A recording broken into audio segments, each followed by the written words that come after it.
harusnya terjadi perbaikan gugatan pada saat sidang pertama itu. Kalau memang biasanya yang kita lakukan ketika kemudian Prapit awal kita anggap ini di luar konteks karena error in persona itu bisa kurang pihak, bisa kelebihan pihak. Ini kelebihan pihak nih. Ibarat orang minum vitamin C, vitamin E, F, semuanya vitamin diminum. Akhirnya error in persona. Otak juga jadi error. Jadi ini error in persona. Harusnya ada perbaikan waktu didatangin. Sebenarnya kita memberikan clue setelah datangnya Pak Suhadi kan. Datang di situ berarti memang error in persona kan. Turut termohonnya terlalu banyak. Itu yang pertama. Yang kedua, kalau dilakukan Prapit lagi sebelum ada putusan, itu dia menganggap bahwa dia masuk ke celah hukum bahwa ada 2 gugatan Prapit dengan orang yang sama. Saya rasa sudah ada jadwalnya. Belum ada, baru mengajukan kan. Kalau baru mengajukan saya rasa nanti itu kekancing nunggu putusan Prapit yang ini. Ketika sudah ada putusan maka alasan hukumnya bahwa yang kemarin itu perbaikan itu tetap tidak bisa diterima. Kenapa? Karena masuk pada pokok perkaranya. Terus kemudian gerakan G30S saya ikutin kemarin, tidak ada itu gerakan G30S, nggak ada tembak-tembakan di sana. Borgol aja enggak. Di Borgol aja enggak kok. Di Borgol enggak loh. Iya kan? Ingat gak penangkapannya skincare Richard Lee yang pertama yang di Bopong. Nah itu lebih parah. Itu bukan G30 SPKI lagi itu lebih parah. Tetapi apakah itu salah? Kan tidak. Jadi gini, upaya paksa itu diizinkan oleh aturan, tidak melanggar HAM. Kenapa? Karena tahapannya ada penyelidikan, ada laporan LP, penyidikan, BP, tersangka, kemudian penangkapan, itu urutannya kalau dijalanin itu tidak boleh dikategorikan sebagai pelanggaran HAM atau upaya paksa yang melanggar HAM, karena itu diizinkan oleh undang-undang, namanya upaya paksa. Upaya paksa itu diizinkan ada di KUHP baru dan di KUHP lama. Artinya seperti itu. Jadi kalau itu nebis in idem, saya kasih pembelajaran pada publik. Kalau digugat lagi itu nebis in idem. Tapi nggak tahu kalau di Prapit apakah dikenal nebis in idem. Saya mesti belajar lagi tuh. Mudah-mudahan pembelajaran bersama ya. Nanti teman-teman cari di internet juga ya. Apakah satu perkara diperiksa 2 kali itu nebis in idem apa tidak? Itu pembelajaran buat publik ya. Tolong di scroll ininya, jangan nonton aja TikTok. Tapi belajar juga nih. Ya, pemirsa belajar, scroll, ketik. Ketiknya gini. Perkara diperiksa 2 kali dalam peradilan. Apa namanya? Nah, kalau misalkan keluarnya nebis in idem, berarti ada Darmawan benar, ada nebis in idem. Ada itu, kalau nggak salah. Ada lagi? Tapi Abang menganggap ini upaya untuk memperlambat gak sih Bang? Ya nggak apa-apa dia perlambatkan urusan dia, tetap aja.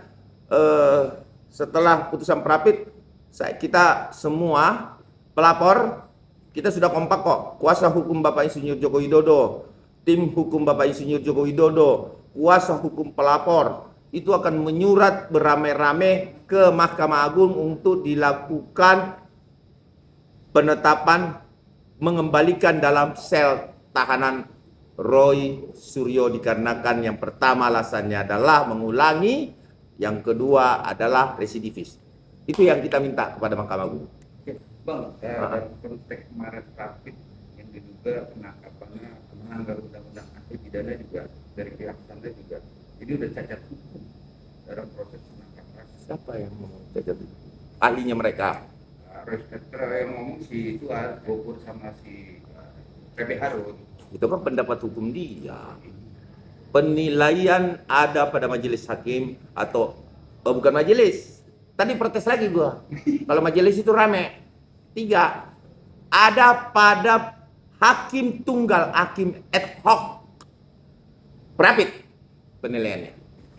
Tapi kan berbeda dengan Prapit kemarin juga dokter kita juga menolak dan akan melawan dari sisi dokter juga melawan.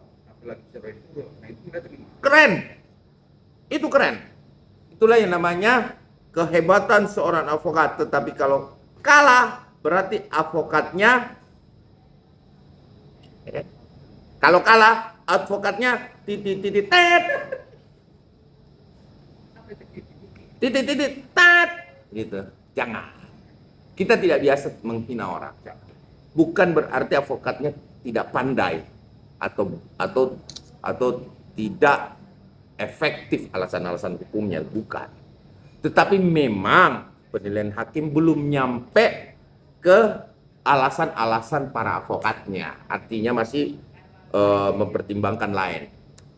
Artinya hakim lebih objektif melihat perkaranya. Bukan berarti ada kekurangan di para advokat. Advokat sudah berjuang kok. Mas Roy, saya sampaikan bahwa advokat Anda top semua, pinter semua. Dan kalaupun kalah, bukan kesalahan advokat, itu objektivitas dari hakim. Tapi kalau melihat dari siapa advokat seorang dokter tiba yang argumentasinya meminta berkas lengkap sampai Biasa dalam praktek. Aku sidang udah dari zaman bahela. Saya sidang kadang-kadang dakwaan itu belum diserahkan pada saat pembacaan. Setelah pembacaan kita dapat salinan. Itu biasa dalam praktek. Itu umum kok. Enggak, bukan hal yang karena gini, bahannya kan banyak tuh. Nah, bahannya banyak, ya buat bahan dia dulu dong, bacakan, habis itu dikasih ke mereka fotokopi aja. Oh banyak begitu, anggaran negara enggak. Siapa tahu nggak diposting anggarannya untuk diberikan, berapa pengacaranya kan itu pertimbangannya. Jadi itu administratif yang saya anggap bukan pelanggaran hukum. Itu lazim. Nah makanya pengacara, advokat biasanya komplain ke majelis. Kami belum dapat nih, nanti dikasih. Jadi itu lumrah, biasa itu. belum ada tapi tetap tidak mau akan hadir di sidang kalau tidak dapat. Ya kan sudah dapat, kita nggak usah bahas lagi, kan udah dapat. Mana perlawanannya? Aku mau lihat perlawanannya. Iya loh, Anda bisa bayangkan ya, pembacaan dakwaan kemarin, aku teliti betul. Penerapan pasalnya itu sangat cermat. Kenapa?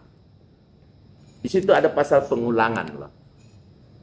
Pengulangan. Nah, saya minta putusan sela bisa jadi ya putusan sela itu putusan selanya memasukkan kembali di dalam sel tahanan. Bisa jadi loh ya. Bisa jadi loh. Kenapa? Cermat sekali. Saya lihat cermat itu. Dan itu putusan selanya hati-hati itu.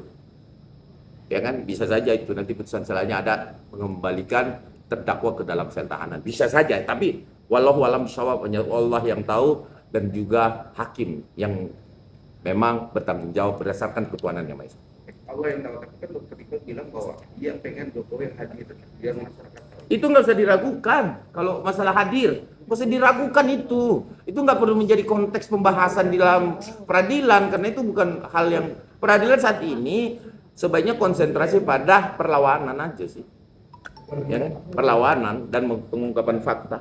Tapi juga ada hakim mantan hakim yang berpendapat di salah satu podcast nggak hadirnya aja lebih bagus Bang, karena udah dikuasakan oleh kuasa hukum atau game sendiri. Nah, lihat itu gimana Bang? Biasanya dalam hukum acara pidana itu wajib hadir korban pelapor, wajib hadir. Itu dipanggil sebagai saksi, didengar keterangannya, karena di dalam hukum acara pidana itu yang menjadi poinnya grade point itu adalah fakta persidangan. Jadi kalau dia tidak hadir, fakta persidangannya itu angkanya jadi minus. Jadi plusnya itu pada saat dia hadir. Gitu. Dia akan menjadi minus kalau nggak hadir. Tapi saya rasa nggak perlu dibahas lah itu.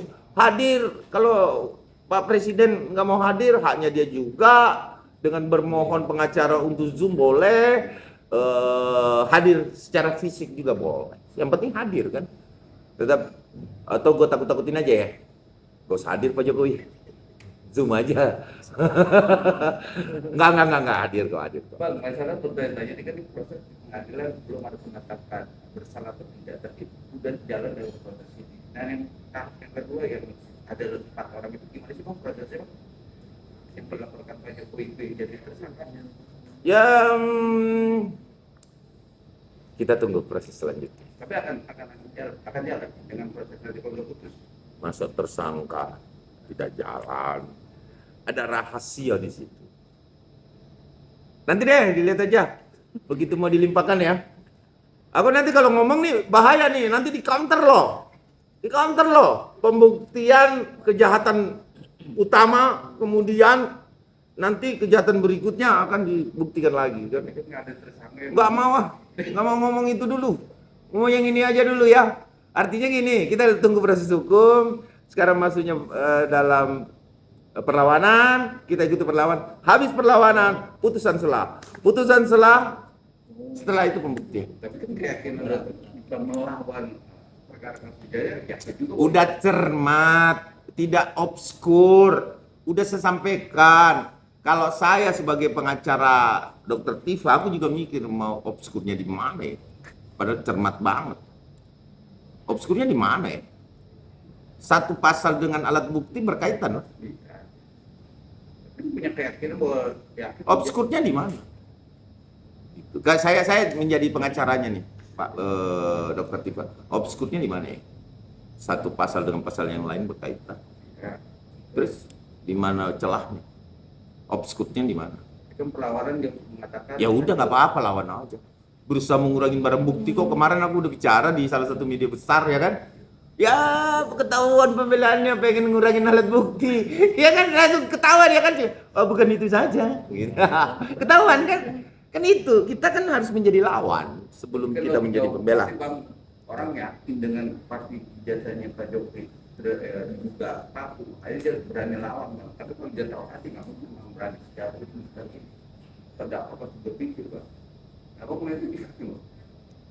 Terdakwa saat ini kita lihat aja, semoga pengacara-pengacara dan kalau pengacara Dr. Tifa aku acungin jempol sih, dia lebih berpraktek tidak naratif, dia berpraktek, dia tidak naratif. Aku kenal sebagian dari teman-teman pengacara itu nggak naratif, dia praktek, nggak banyak omong, praktek deh. Silahkan gitu. Tapi kalau yang sebelah sih nggak tahu deh aku. Kita lihat aja lah yang sebelah mah kacau balau gitu, nyusun gugatan Prapitnya aja aneh begitu. Apalagi gosipnya udah kita kunci Bang. Iya, cok kongsi gitu. Yang bener Kosi lah. Gua sekarang temennya Kosi lah. Kosi Nudin, kita berteman. Gua temannya Kosi Nudin sekarang. Kenapa rupanya? Iya. Kalian saling berargumentasi dengan ilmu sendiri Bang. Iya, dia bela rakyat kok. Rakyat bukan untuk kepentingan Roy Suryo. Rakyat Indonesia kok. Bener Bang Kosi itu, teman saya tuh Bang Kosi. Ya. Gitu, oke? Bang, Udah ya? Oke. Bang. Satu lagi. Kalau misalnya Iya, lalu melihat tadi Bang ketawa melihat perpecahan tim kuasa. Saya nggak ketawa. Dia kawan saya sekarang Bang Kosinudin. Saya nggak ketawa. Ini hal biasa. Perpecahan, berbeda pendapat hukum itu biasa dalam satu kubu. Tapi kalau semuanya jadi komandan kan nggak boleh. Nggak boleh harus ada satu aja komandan. atau terlalu banyak orang pintar di situ, Bang? Nah, itu Ya mungkin, nah itu peluangnya. Tapi intinya saat ini saya adalah temannya Bang Kosinudin. apa yang membuat teman-teman itu Bang tamunya netizen tuh bawa teman bergabung di Mau menarik bergabung Iya, apa boleh, gimana? Bukan kawan saya, karena kenapa Bang Kosi itu konsisten. Ini bukan pembelaan Roy Suryo, ini adalah pembelaan untuk rakyat Indonesia. Saya mengapresiasi itu. Saya nggak boleh berkawan gimana sih? Iya kan? Oke, gitu ya. Oke, thank you.